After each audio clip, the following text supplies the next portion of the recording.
I have not found a trick for not crying with onions, so the trick that I use is waterproof mascara.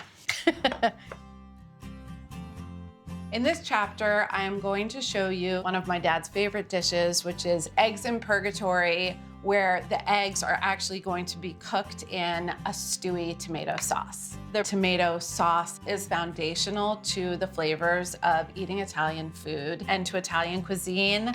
This dish is going to use tomato sauce that actually becomes a cooking medium for cooking eggs. If you've ever worried about poaching eggs before in liquid and had trouble, this is the polar opposite of that. You don't have to stir or swirl or make sure every egg is a perfect little orb.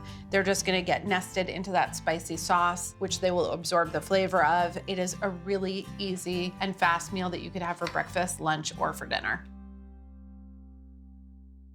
In this dish, essentially, I'm going to build a very chunky, kind of coarse textured, spicy tomato sauce. That's the purgatory part of the eggs in purgatory, the flames of chili. And into that mixture, I'm gonna add chickpeas for a little bit of protein and heft and more texture, and then actually poach eggs directly into the tomato sauce. I don't have to do any prep on the tomatoes themselves. They're gonna burst open and be perfect in the sauce. So actually, they can live over there for now. I do want to dice this onion. This is just a standard yellow onion, a red onion, white onion, whatever onion you happen to find yourself with is great to use. And I want to finely dice it because I don't want it hanging out in the pan for very long before it cooks through. I want this to go quickly. I want the pieces to be around the same size of the pieces of tomato after they have cooked down. So going with a dice instead of like long slices just makes sense. I'm gonna start by making long cuts following these grooves in the onion. And then cutting crosswise from stem to root.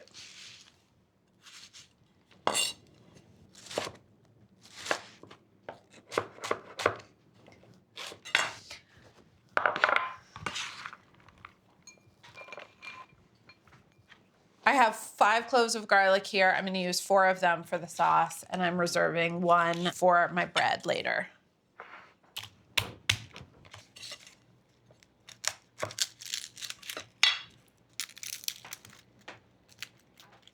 A lot of times in Italian cooking, tomatoes and garlic are paired together. I think it might be as simple as what grows together goes together, and both of these ingredients grow in Italy.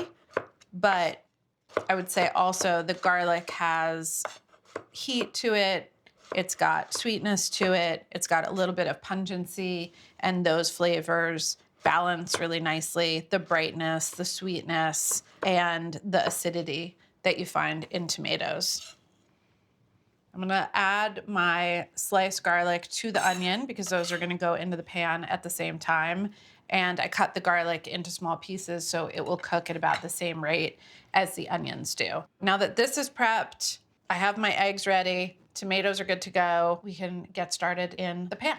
I'm starting by putting this over medium heat. First thing to go into the pan is 3 tablespoons of extra virgin olive oil.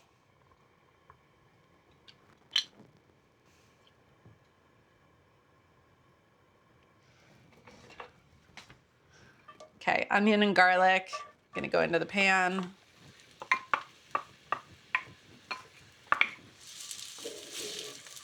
These aren't gonna cook for that long. I do wanna season them every step of the way. Got about a tablespoon of kosher salt. And black pepper. And as big or little a pinch of red chili flake as you like. I think there should be some heat in the dish to live up to the purgatory name. I'm gonna cook these until the onion is totally translucent and starting to brown a little bit around the edges, which is sort of taking the onion from, you know, pungency and just sweetness to like a richer, more caramelized flavor, but not fully caramelizing the onion. And keep an eye on the garlic while that's happening so that it doesn't brown too fast. All right, this is looking really good. Onions are mostly browned, and that is perfect because they're gonna continue to take on color after the tomatoes go in. Okay, so I've got my 20 ounces of cherry tomatoes. This is the equivalent to like 2 of those pint containers. If you don't have cherry tomatoes and want to use grape tomatoes, you can do that. If you wanted to use an equivalent weight of chopped up larger tomatoes, you could also do that.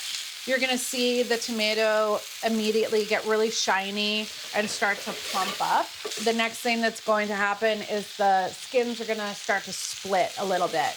I'm gonna season these with salt and pepper.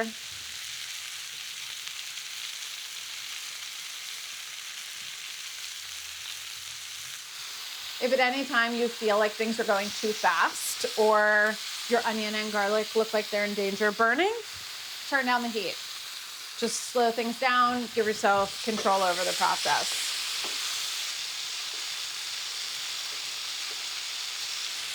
So things are pretty juicy in the pan, but the tomatoes themselves are still kind of firm and holding their shape. So I'm lowering the heat to a bare simmer. I'm gonna put the cover on. And what that's going to do, it's gonna allow the tomato to sweeten and to cook through without evaporating all of its juices, because those juices are the foundation for the sauce, and we want the pan to be nice and wet and juicy when the eggs go in. I'm gonna let this sit for 4 or 5 minutes. While the tomatoes are cooking down a bit, I'm going to grab some toasted crusty bread that I'm gonna serve alongside of this with a clove of garlic.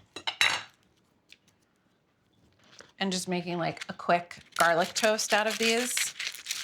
I think it's really nice to serve this dish with a little bit of bread for sopping up the sauce and the runny egg that you'll have in your plate.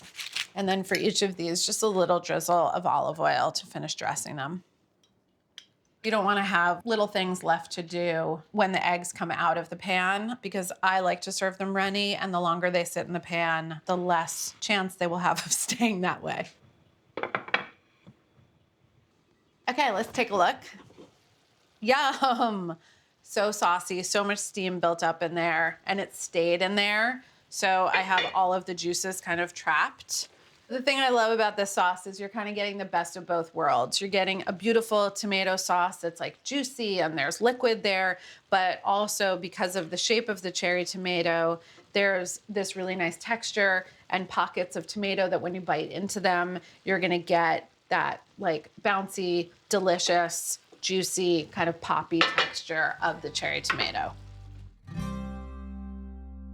So at this point, the next thing I'm gonna add is my can of chickpeas. These have been drained and rinsed, and you could use any bean that you like here. I think a white bean, like a cannellini bean, would also be a great choice.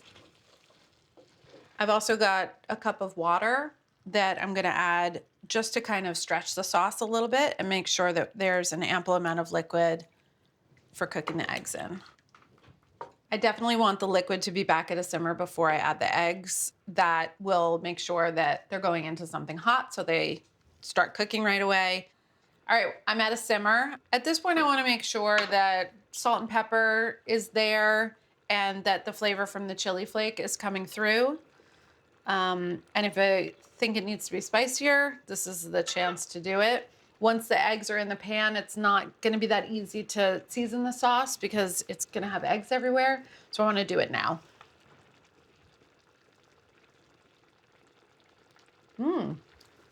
It's delicious. The spice is definitely there. The water diluted my seasoning a little bit, so I'm gonna add another pinch of salt. Now for my next trick, I am going to attempt to put 6 eggs into this cauldron of burst tomato sauce without breaking any yolks. We'll see. If I break a yolk, it's not the end of the world. So if you've ever made a poached egg in simmering water, you've probably worried about the whites stretching out like strands of an octopus, or how do you get it to stay round and you have to keep moving it the entire time, and maybe somebody said something about a vortex at one point.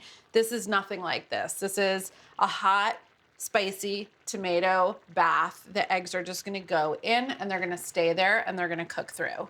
So I'm gonna kind of space out where I want my eggs to go.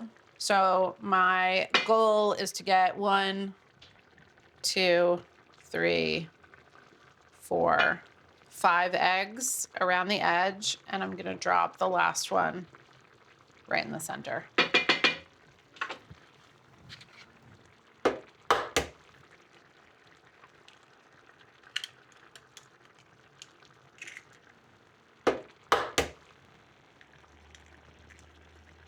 And I'm making a little space in the center for my last egg.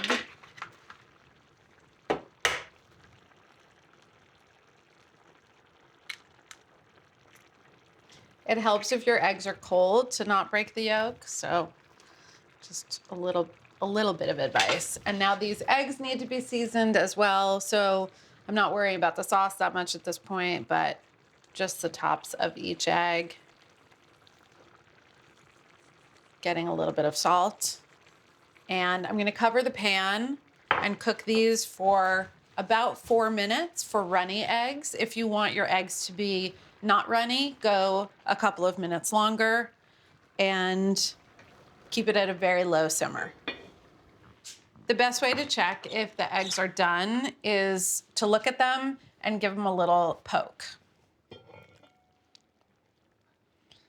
So I definitely want to see that the whites of the egg are set and they're opaque as opposed to being still translucent. Because I want to serve my eggs runny, just kind of poking the top and feeling that nice little wiggle and jiggle.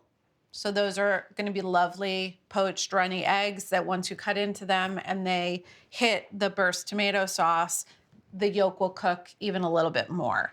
So to serve this, I'm going to just garnish with a little flaky salt, a little bit more of the red pepper,